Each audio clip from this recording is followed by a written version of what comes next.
Coming up next on Arizona Horizon, it's the Journalists Roundtable. We'll look at the week's top stories, including a big shakeup in the Republican campaign for governor. The Journalists Roundtable is next on Arizona Horizon. Arizona Horizon is made possible by contributions from the Friends of Arizona PBS, members of your public television station. Good evening and welcome to Arizona Horizon. I'm Ted Simons. It's Friday, and that means it's time for the Journalists Roundtable. And joining us tonight, Dennis Welch from CBS 5 and 3 TV, Helen Rummel from the Arizona Republic and azcentral.com, and Wayne Schutzke from KJZZ Radio. Panel, good to have you all here. Thank you so much for joining us. Dennis, we're going to start with you. Karen Taylor Robson, she's out of here. She suspended her campaign, but we know what that means. This is a well-funded candidate, right? Most well-funded candidate we've seen in quite a while. A lot of big bucks, and turns out to be a big political bust when you start looking at all the money she's spent over the past few election cycles to win on the governor's race 3 years ago. This time around, it just wasn't in the cards for her. I saw some people writing on social media and whatnot that this was a surprise or was a bombshell or something. This was kind of expected. It just didn't feel like there was any momentum for Karen Taylor Robson this time around, because I think there was a big problem for her with connecting with voters and defining who she was. Because, who was this Karen Taylor Robson? Was she the moderate Republican of 2022? Or was she the all-in on Donald Trump and MAGA in 2026? That was the big question. Yeah, Helen, what did you see as far as why this campaign, it just never caught fire, never had traction? I think, like you said, there was some, contemplation of how long it would last. A year ago, exactly to the day that she decided she was no longer going to stay in the running. And I think what will be interesting to see is just how Governor Hobbs decides to move forward now that there is a perhaps more clear contender that she's going to be facing off against as well. Yeah, a little more clear then for Republicans and Democrats. Mm-hmm, perhaps. Yeah. I mean, there is still a possibility that folks are saying that even though Andy Biggs is the one who still has the sole Trump backing, we could still see some people have been saying the Trump backing may not have the same power that it once did, maybe this time last year or before then. And so it'll be interesting to see how it plays on both sides. So we got Biggs and Schweikert now, as far as the Republican side is concerned. And so that also kind of evens out the field as far as Trump endorsements are concerned. There's only one Trump endorsement in this race now. I mean, for now.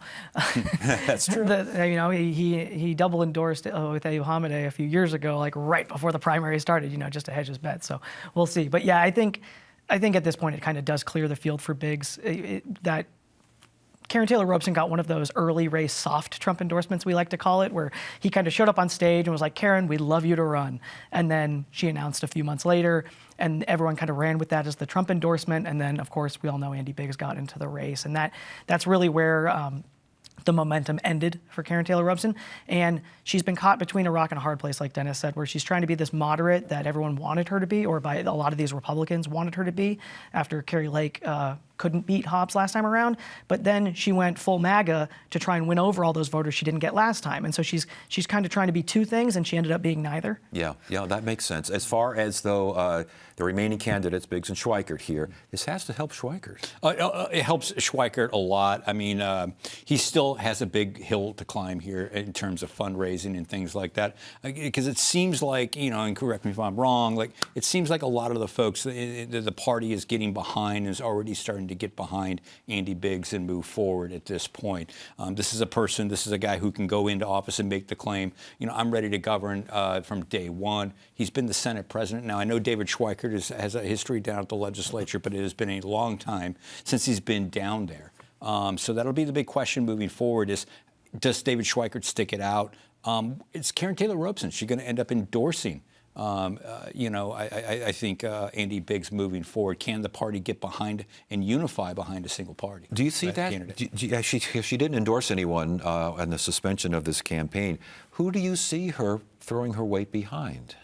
I mean, it's impossible for us to say exactly what she'll decide, but I think that her response when she decided to step down was pretty clear that she wants to see the Republican Party unify, and so I think it'll be pretty clear based off of her response of how they want to move forward and put the backing behind both in terms of money and other support. Is she a viable lieutenant governor candidate at all? I mean, I've heard speculation. I was told by some Republican consultants and things that perhaps, and she does check certain boxes that, let's say, if he wins the nomination, Andy Biggs would like. In terms of money, Biggs does have the backing of TPUSA, which has a lot of money, but on his own is not a prolific fundraiser. As Dennis mentioned, she's got a lot of her own money that she could throw behind a campaign. She also has potentially still that moderate kind of pro-business first Republican persona that he would also need in a general election to potentially convince some of those voters who, Republicans, independents who voted for Katie Hobbs last time, come back to the Republican Party. So she checks some boxes. It just goes back to almost like former Governor Ducey when people asked him if he wanted to run for Senate. Is she okay being number 2? He always said, I want to be the executive. Is she okay kind of taking a step back from always being kind of in the private sector, being her own boss, that type of thing, to taking a back seat to a Governor Biggs or someone like that? And the hint is that she hasn't run for anything before. She wants to be governor. All right, Dennis, let's move on here. Another Republican tax plan gets the heave-ho from the 9th floor. Yeah, no big surprise here. I mean, the governor has been very clear about what she wants until Republicans start giving her some other things on what she's asking for. I don't see this getting resolved at any time soon right now. So we knew this was going to be a big fight heading into the legislature this year, and it has proved to be very true. It is nothing but a big fight right now. And I know that people are concerned, the governor's concerned about blowing bigger holes in the budget. State finances right now aren't looking great, and depending on who you talk to, it's going to continue to get worse. This one aligned with tax forms already out there, so that's what the Republicans thought this might have a better. Did they really think it had a better shot, or did they know this was going to get shot down? I mean, they did say that this was forms. They were forms that were aligning with Hobbs's Department of Revenue, and so by that level of thinking, maybe they had that train of thought. But I'm not sure if there was any terms of any possibility of this getting. And the governor's basically saying this needs to be negotiated. She's got her middle class tax cut plan. She's just saying, I think she called it political theater. Time to negotiate.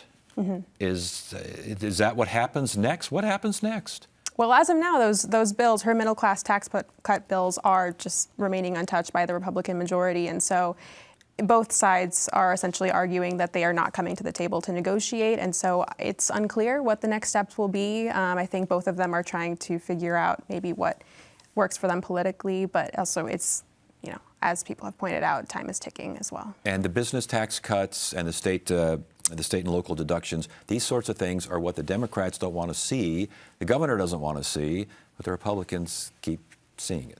In some cases, the Republicans' original plan also didn't include the state and local tax deduction. So it wasn't, they removed some things too. But at this point, they're basically saying it's too late. People are already filing their taxes. Like, we just need to provide some certainty.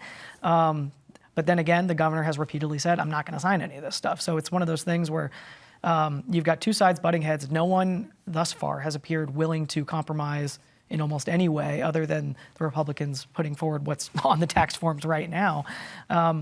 We see this every session. We see some issue where that needs to be resolved, and it usually doesn't get resolved until we hit a deadline. So I say March, towards the end of March, when people really need to file, we might see finally some cooler heads prevail and see some sort of compromise. Yeah, because this one really does affect a lot of folks. Well, I mean, from the beginning, from their State of the State address and on, I mean, they were talking about time is of the essence of this because people are filing their taxes right now. So again, like to Wayne's point, I mean, until they get a really hard, fast deadline, I don't see this really moving forward. Until they start feeling the public pressure from taxpayers out there saying, can we give us some kind of certainty out there? We don't know what's going on.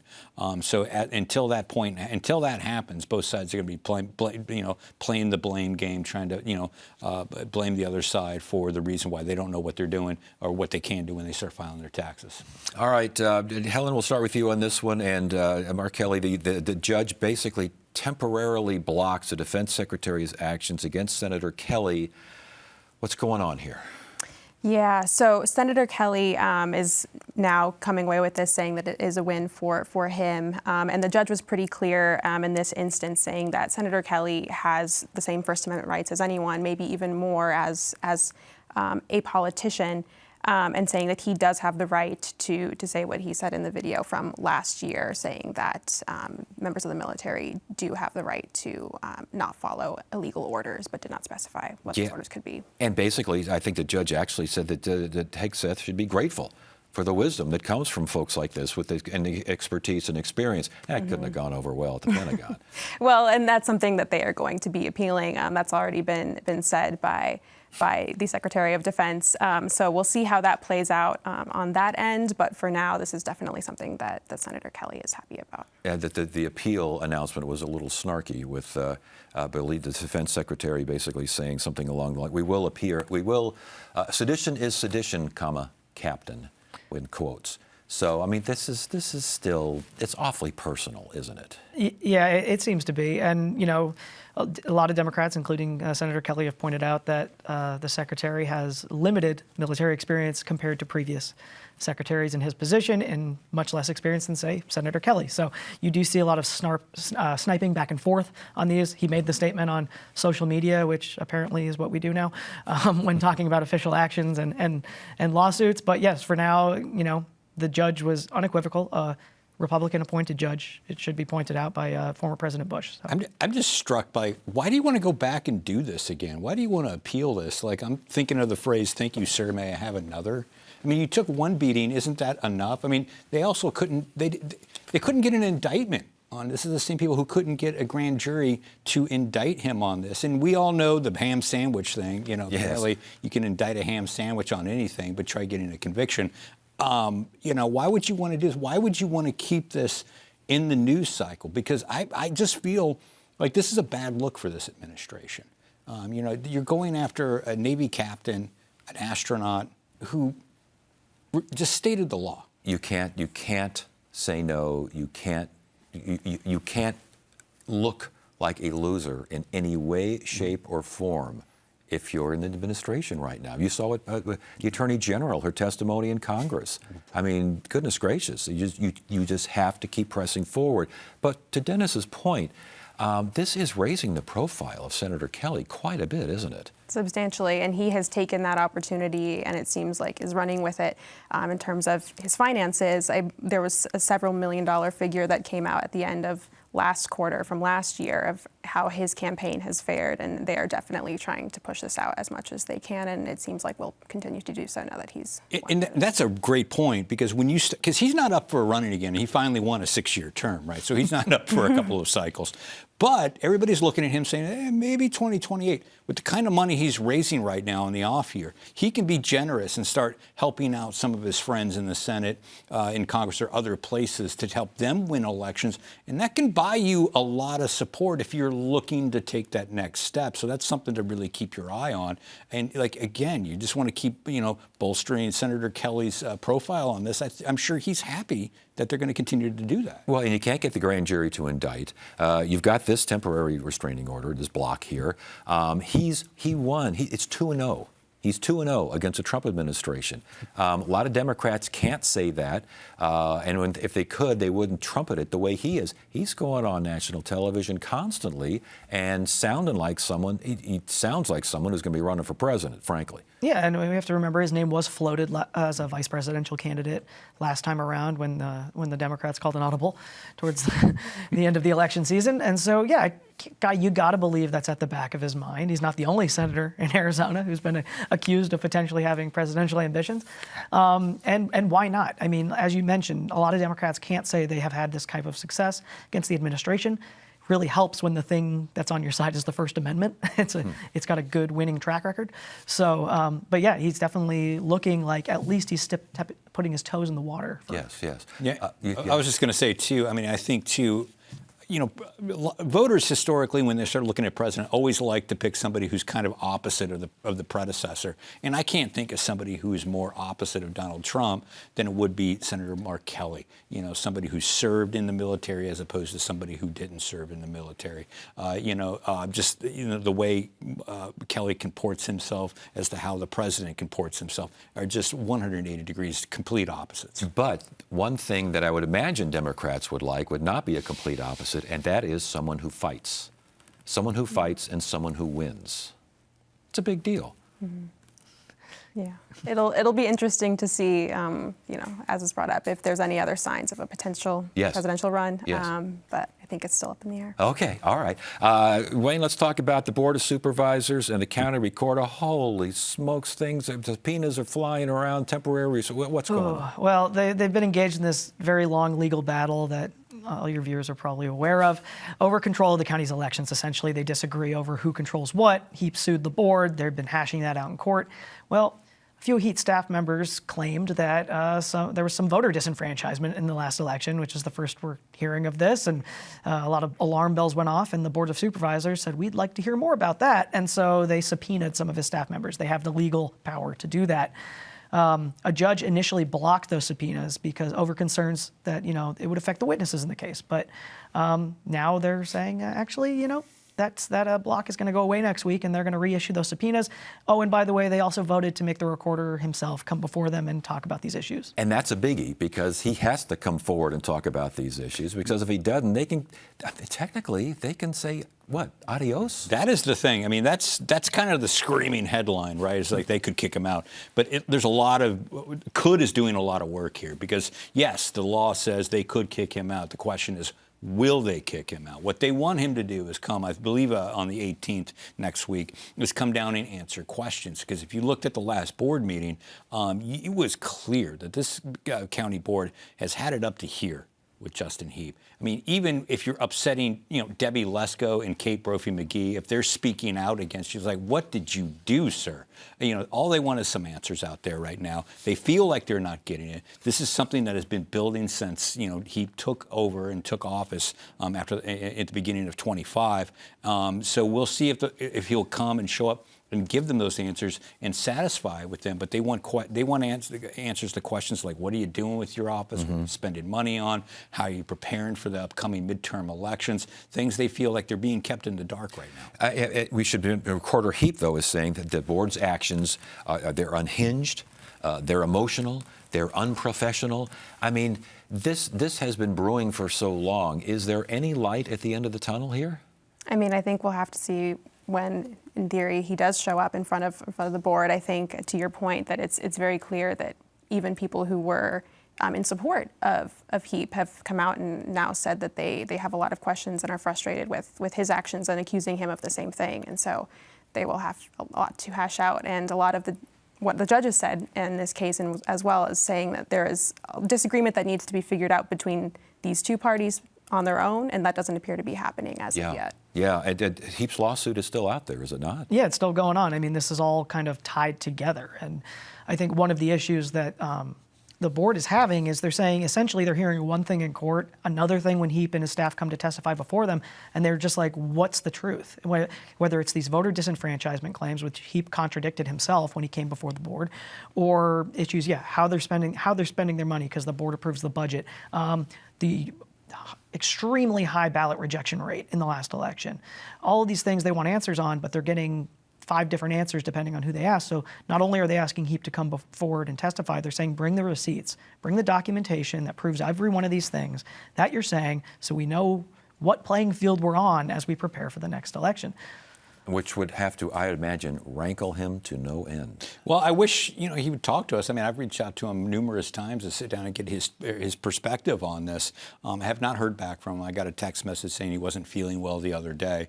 So I don't know how they feel or how they intend to respond. The last conversation I had with the county board was on Thursday, and they hadn't received any communication from the recorder's office, any commitments that he's going to show up even to this meeting at that point. And again, you go back and review that and you listen to Debbie Lesko, Supervisor Lesko, the chairwoman Kate Brophy-McGee.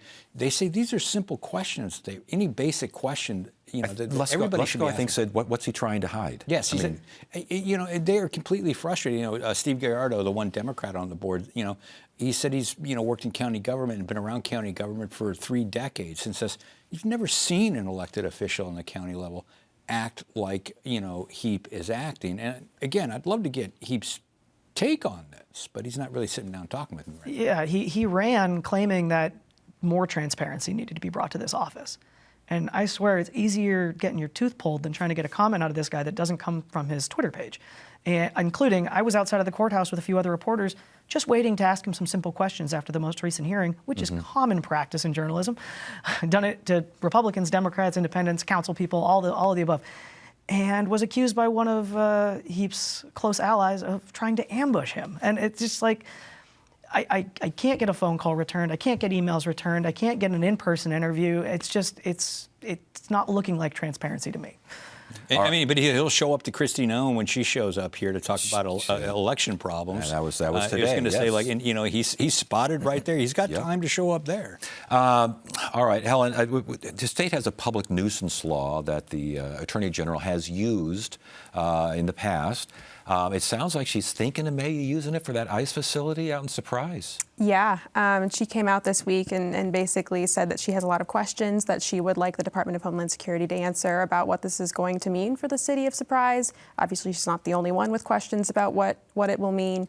And so it does appear that is something that she's actively considering. And this particular law, Wayne, if the public nuisance law covers anything, I think technically offensive to the senses, along with some other particulars? Yeah, I did a little bit of a deep dive into these type of laws, and they actually go way, way back into British common law and stuff. Nuisance laws have existed for a long time, and it's always been kind of a black hole of what it actually means, and it's ultimately gets resolved by courts typically, and they try and balance the legal activity that's happening by a business or an organization, in this case ICE, versus the public harm. And so yeah, things like offensive to the senses, public health issues, or something that just disrupts the enjoyment of property by a community or neighborhood is in there. Yes. So I think that's where she's going to lock in with this ICE facility, where you're plopping this, essentially this large detention center in the middle of a neighborhood.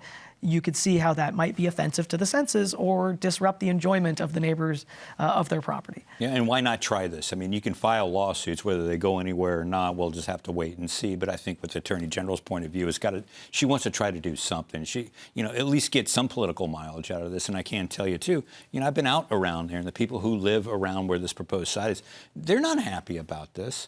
I mean, this was the federal government comes up one day and just buys this building and says, and then leaks out. There are reports that leak out that, we're going to use this as a processing facility for migrants.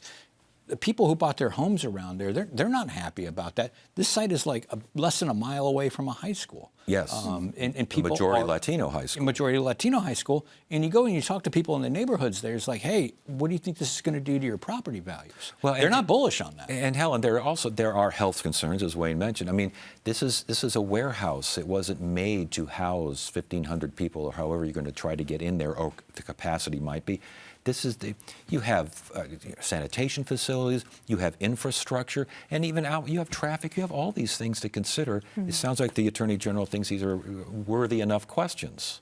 Yeah, and she's pointed out some of there's schools, grocery stores in very close proximity to that area. And I think what will be interesting to see is this is obviously not the only place where DHS is planning on doing something like this. And so this could potentially, bring up questions of, are there other ways for other leaders in other states to fight back against something that they, are in disagreement with? Obviously, this is something that Mays is potentially going to consider. Yeah. And Wayne, apparently the idea of using public nuisance laws has got the attention, I should say, of the legislature. Yeah, they're running Republicans there are running a few different bills to kind of either rein in the use of it or cause some penalties if the AG brings a nuisance law that is deemed frivolous, having to pay damages, that kind of thing. Mays has kind of staked ground on a very permissive view of this nuisance law. She's used it, as you mentioned, to go after some water users who she believes is pumping too much water. There was a gravel pit, I think she went after with it, that was near a neighborhood. She's floated using it to stop a aluminum smelting plant down in Benson that's caused some consternation amongst residents. So the Republicans think she's being too permissive with that, and so they want to put some guardrails on there. And that includes Republicans who represent a district in southern Arizona where she did get a settlement from a dairy company for like $11 million. I just find it interesting. You start looking at how the legislature is reacting, and then you got to just remind yourself and put some of this in context. Remember, the president of the Senate is trying to run against and defeat her. And so defeat her in the general election. He's got to win a Republican primary, but he wants to be the next Attorney General. I mean, he's going to be looking for any opportunity he can, I think, to score some points on Attorney General Mays at this point. And it's just amazing to me that they would go ahead and file bills like, well, if you do this frivolous nuisance law thing, like you could be in a lot of trouble there. Lawsuits are filed all the time for all sorts of reasons, and there's already laws on the books that deal with frivolous lawsuits. Why do you need this? I would play devil's advocate. I would say this is kind of the legislature's role, though, right? I mean, legislative branch, if they believe the executive is overreaching on their power or misinterpreting what their power is, they run bills. I mean, you can agree or disagree with it, but that is what their role is. And as Dennis mentioned, this could also potentially rein in a future Republican Attorney General who's running. Well, but talking about agreeing or disagreeing, I know someone on the ninth floor is probably going to disagree with this anyway. So yeah, and and in addition, we've already seen Mays respond to this as well. I mean, she told my colleague Stacey Barchenger saying that this was an attempt to kneecap her office, and obviously, if this is something that would ever come to fruition, it would severely hamper her ability to even just discuss these possibilities of lawsuits. So again, the chance that the governor would actually sign something like this would be below zero, do you think? Yeah, I think it would be unlikely for the Democratic governor to sign something so aggressive toward. All right, panel, good to have you here. Helen, welcome to the show. Good to have you here as well. And that's it. That's it for now. I'm Ted Simons. Thank you so much for joining us. You have a great weekend.